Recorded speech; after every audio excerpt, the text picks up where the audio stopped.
Hello' মৰমৰ ছাত্ৰ ছাত্ৰীসকল, আজি তোমালোকৰ সৈতে আলোচনা কৰিম এইচএছ ফাইনেল ইয়াৰৰ 2025ত যিসকলে ফাইনেল এক্সাম দিব তেওঁলোকৰ কাৰণে এইটো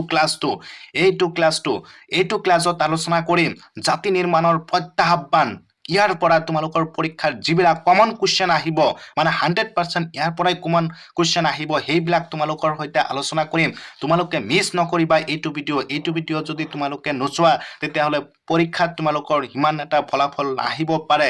যদি তোমালোকে এইটো ছিজন ভালকৈ চাই যোৱা আৰু যিখিনি কুৱেশ্যন মই তোমালোকক মানে দিম সেইবিলাক কুৱেশ্যন তোমালোকে নোটছ কৰি লোৱাৰ লগে লগে সেইবিলাক কুৱেশ্যন তোমালোকে পঢ়ি যোৱা, পৰীক্ষাত 100% তোমালোকৰ ইয়াৰ পৰাই কুৱেশ্যন আহিব। গতিকে পলম নকৰি আজি ছিজনটো আৰম্ভ কৰিছোঁ, চাই থাকা। 1 নম্বৰ কুৱেশ্যনটো কি কোৱা হৈছে চোৱাচোন। জাতি তথ্য সম্পৰ্কে চমুকৈ আলোচনা কৰা, ভেৰি ইম্পৰ্টেণ্ট। তাৰপিছত কি কুৱেশ্যন দিয়া হৈছে চোৱা। স্বাধীনতাৰ পিছত ভাৰতে তাৎক্ষণিকভাৱে সন্মুখীন হোৱা 2টা বা 3টা প্ৰত্যাহ্বানৰ বিষয়ে চমুকৈ আলোচনা কৰা। এইটো কুৱেশ্যন তোমালোকৰ পৰীক্ষাৰ কাৰণে বহুত ইম্পৰ্টেণ্ট। এইটো বহুত ইম্পৰ্টেণ্ট। তোমালোকে পঢ়ি যোৱা, মই কৈছোঁ পঢ়ি যোৱা, তোমালোকে বহুত ইম্পৰ্টেণ্ট পাবা এইটো কুৱেশ্যনটো পৰীক্ষাৰ কাৰণে। মানে তোমালোকে এনেকৈ পঢ়ি যোৱা যাতে পৰীক্ষাত অহাৰ লগে লগে তোমালোকে লিখিব পাৰা। তাৰ পিছৰ কুৱেশ্যনটো চোৱা। ভাৰত বিভাজনৰ পৰিণতি এইটো ভুল দিয়া আছে, পৰিণতিসমূহ আলোচনা কৰা। ভাৰত বিভাজনৰ পৰিণতিসমূহ আলোচনা কৰা। এইটো কুৱেশ্যনত তোমালোকৰ পৰীক্ষাৰ কাৰণে বহুত ইম্পৰ্টেণ্ট। এইবিলাক 4 নম্বৰৰ কুৱেশ্যন দিয়া হৈছে। 4 নম্বৰৰ কাৰণে কুৱেশ্যন দিয়া হৈছে। দেশ বিভাজনৰ প্ৰক্ৰিয়াটো চমুকৈ আলোচনা কৰা। এইটো তোমালোকৰ বহুত ইম্পৰ্টেণ্ট। ইয়াৰ মাজৰ পৰা এই 4টা কুৱেশ্যন যে 4 মাৰ্কৰ কাৰণে মই দিছোঁ, ইয়াৰ পৰা 100% তোমালোকৰ যিকোনো এটা তোমালোকৰ কুৱেশ্যন আহিবই, ইয়াৰ পৰা আহিবই 100% কমন মই দিছোঁ। আৰু নেক্সট কুৱেশ্যনলৈ আগবাঢ়িছোঁ চোৱা। স্বাধীনতাৰ পূৰ্বে আগবঢ়োৱা দ্বিজাতিৰ তথ্য অন্তৰ্ভুক্ত কৰা 2খন ৰাষ্ট্ৰৰ নাম। এইটো কুৱেশ্যনো বহুত ইম্পৰ্টেণ্ট কুৱেশ্যন। এইটো 2 মাৰ্কৰ কাৰণে মই ইম্পৰ্টেণ্ট দিছোঁ।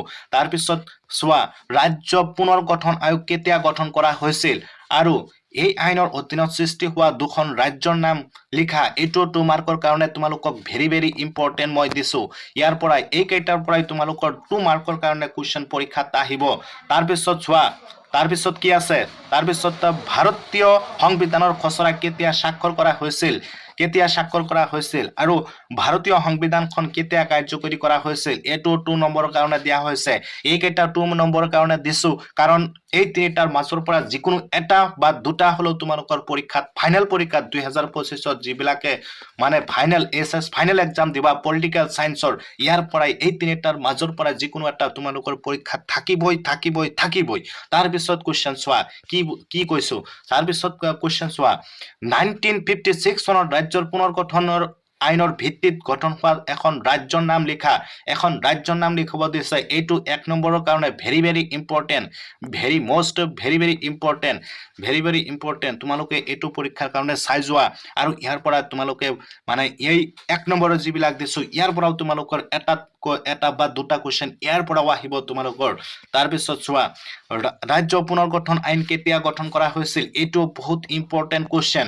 যিবিলাক মই ইম্পৰ্টেণ্ট কুৱেশ্যন পাইছোঁ, যিখিনি অধ্যয়ন কৰি যিবিলাক মানে তোমালোকৰ কাৰণে ইম্পৰ্টেণ্ট কুৱেশ্যন আনিছোঁ, ইয়াৰ পৰাই তোমালোকৰ পৰীক্ষাত আহিব। তেলেংগানা ৰাজ্য ভাৰতৰ কিমানতম ৰাজ্য। এইটো তোমালোকৰ এক্সামৰ কাৰণে বহুত ইম্পৰ্টেণ্ট হয়। তাৰপিছত চোৱা, দেশ বিভাজনৰ সময়ত সাম্প্ৰদায়িক মণ্ডলত বিভক্ত হোৱা 2খন চহৰৰ নাম লিখা।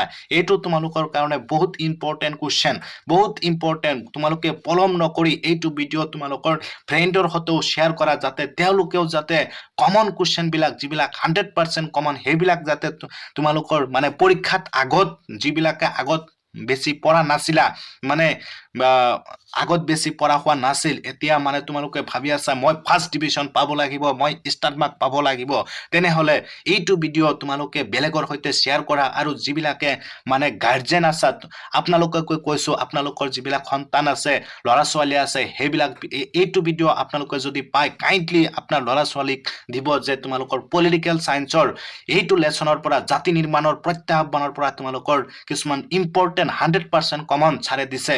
গতিকে আপোনালোকৰ যিবিলাক ল'ৰা ছোৱালী আছে সেইবিলাকক মানে ভিডিঅ'টো চাবলৈ মানে অলপ সুযোগ দিব।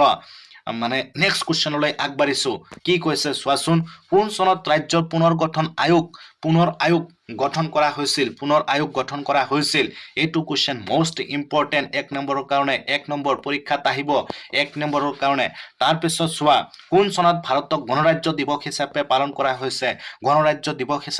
কৰা হৈছে মোষ্ট ভেৰি ইম্পৰ্টেণ্ট এইবিলাক কুৱেশ্যন মই আনিছো তাৰ পিছত চোৱা সংবিধানৰ কোনটো অনুচ্ছেদত জম্মু আৰু কাশ্মীৰক বিশেষ মৰ্যাদা প্ৰদান কৰা হৈছে তোমালোকে এইটো কুৱেশ্যন এইবিলাক কুৱেশ্যন 1 নম্বৰৰ কুৱেশ্যন তোমালোকৰ বহুত ইম্পৰ্টেণ্ট তাৰ পিছত চোৱা কি কুৱেশ্যন দিয়া হৈছে বোম্বাই পৰিকল্পনা কি এইটো কুৱেশ্যন বহুত ইম্পৰ্টেণ্ট তোমালোকে যোৱা 10টা বছৰ বা 7টা বছৰ তোমালোকে মানে যিবিলাকে প্ৰিভিয়াছ ইয়াৰ কুৱেশ্যন চোৱা নাই এইবিলাকৰ পৰাই তোমালোকৰ কুৱেশ্যন আহিছে বাৰে ৰিপিট হৈছে এই কুৱেশ্যন বিলাক এইবিলাক কুৱেশ্যনে তোমালোকৰ আগত আনিছো যাতে তোমালোকৰ 2025 চনত যিবিলাকে ফাইনেল এক্সাম দিবলৈ গৈ আছা যাতে তোমালোকৰ সফল হয় এই ভিডিঅটো মানে এই ভিডিঅ চাই তোমালোকে যাতে ষ্টাৰ মাৰ্ক ফাৰ্ষ্ট ডিভিজন যাতে তোমালোকে পোৱা তাৰ কাৰণে মই মানে যিবিলাক অধ্যয়ন কৰি এই কুৱেশ্যন বিলাক আনিছো বহুত ইম্পৰ্টেণ্ট কুৱেশ্যন আনিছো নেক্সট কুৱেশ্যনলৈ গৈ আছো স্বাধীনতাৰ পূৰ্বে মুছলিম লীগে আগবঢ়োৱা দ্বিজাতিৰ তথ্য অন্তৰ্ভুক্ত কৰা ৰাষ্ট্ৰদুখনৰ নাম কি আছিল এইটো কুৱেশ্যনটো বহুত ইম্পৰ্টেণ্ট কুৱেশ্যন আৰু নেক্সট কুৱেশ্যনলৈ আগবাঢ়িছো এইখিনিয়ে জাতি নিৰ্মাণৰ যিবিলাক প্ৰত্যাহ্বানৰ যিবিলাক কুৱেশ্যন তোমালোকৰ যিখিনি মই কুৱেশ্যন দিছো এই 10টা 12টা মানে 10টা 12টা 4 নম্বৰৰ কুৱেশ্যন দিয়া হৈছে 2 মাৰ্কৰ কুৱেশ্যন দিয়া হৈছে 1 নম্বৰৰ কুৱেশ্যন দিয়া হৈছে এই কুৱেশ্যন বিলাক তোমালোকে পঢ়ি যোৱা ইয়াৰ পৰাই তোমালোকক 100% কমন আহিব গতিকে পলম নকৰি তোমালোকে তোমালোকৰ ফ্ৰেণ্ডৰ সৈতেও মানে এই ভিডিঅটো শ্বেয়াৰ কৰা যাতে তেওঁলোকেও যাতে কি হয়